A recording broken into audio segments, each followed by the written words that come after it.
Hello friends, चलो आज का वीडियो शुरू करते हैं। यह कहानी उन 4 दोस्तों की है जिनके साथ कुछ ऐसी घटना घटी कि जिससे उनका पूरा जीवन ही बदल गया। आइए जानते हैं कि ऐसा क्या हुआ था। मुंबई शहर की रहने वाली प्रिया शर्मा अपने दोस्तों के साथ रवि, साहिल और विजय के साथ शिमला जाने का प्लान बनाया। वो सब शिमला जाने के लिए बस में बैठ गए। कुछ ही देर में प्रिया सो गई।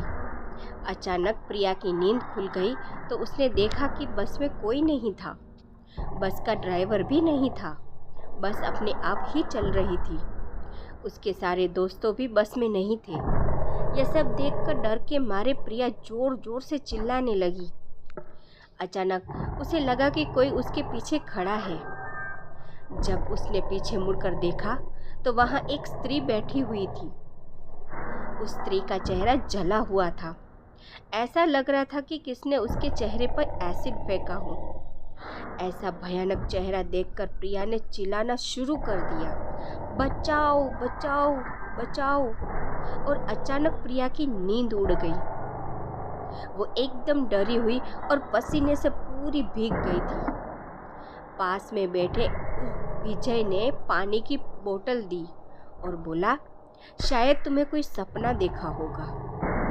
थोड़ी ही देर में सब शिमला पहुंच गए और एक होटल पर रात बिताने के लिए गए। दूसरे दिन वो सब साथ में मिलकर होटल के पास वाले पहाड़ में घूमने जाने का नक्की किया। करीब आधे घंटे में वो सब पहाड़ की सबसे ऊंची शिखर पर पहुंच गए।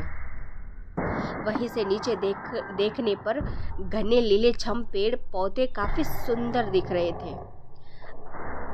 अचानक साहिल चौंक गया और बोला, नीचे देखो, कोई खड़ा है।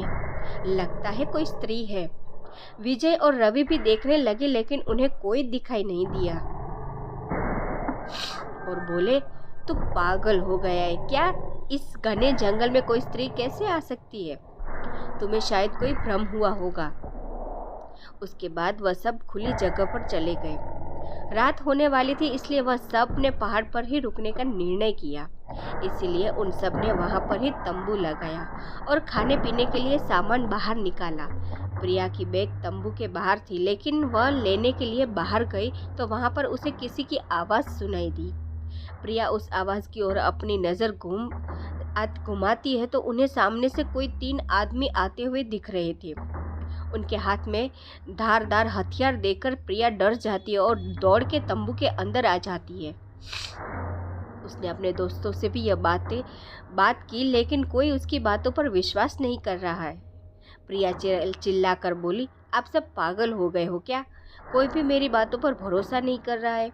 चलिए मेरे साथ बाहर, मैं आपको बताती हूँ। वो सभी बाहर आके शिखर की टोच से नीचे देखने लगे।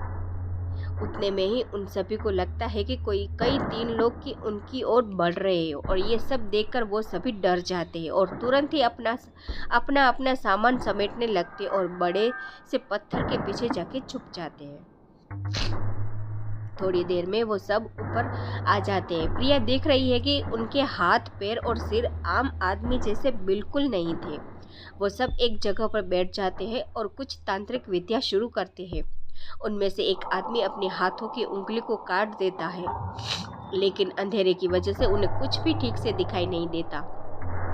अचानक उन चारों ने देखा कि एक औरत उन आदमियों के बीच में आके लेट जाती है। कोई नहीं जानता कि आखिर वो औरत वहां पे पहुंची कैसे।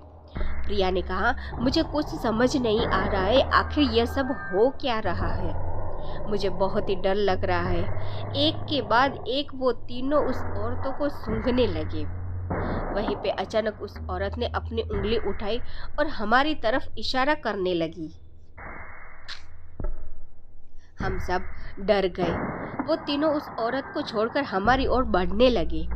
हम सब पहाड़ी से नीचे होटल की ओर दौड़ने लगे। हमारी आवाज़ सुनकर वो तीनों हमारी ओर दौड़ने लगे। प्रिया और साहिल सबसे आगे थे और विजय और रवि उनके पीछे दौड़ रहे थे। प्रिया और साहिल होटल तक पहुंच गए लेकिन रवि और विजय का कोई पता नहीं चल रहा था।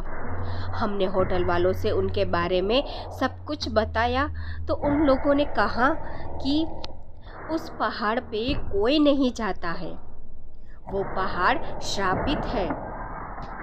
जो भी वहाँ जाता है वो कभी वापस नहीं आता है। आपकी किस्मत अच्छी थी कि आप अभी जिंदा हैं, लेकिन हमारे दोस्त रवि और विजय कभी भी वापस लौट के नहीं आए। हमें उन्हें ढूंढने का बहुत ही कोशिश की, पुलिस कंप्लेन भी करवाई, लेकिन कोई फ़र्क नहीं पड़ा। दोस्तों, अगर आपको मेरी यह कहानी पसंद आई हो तो शेयर ज़रूर करना, कमेंट में बताना कैसे लगी। Thank you for watching.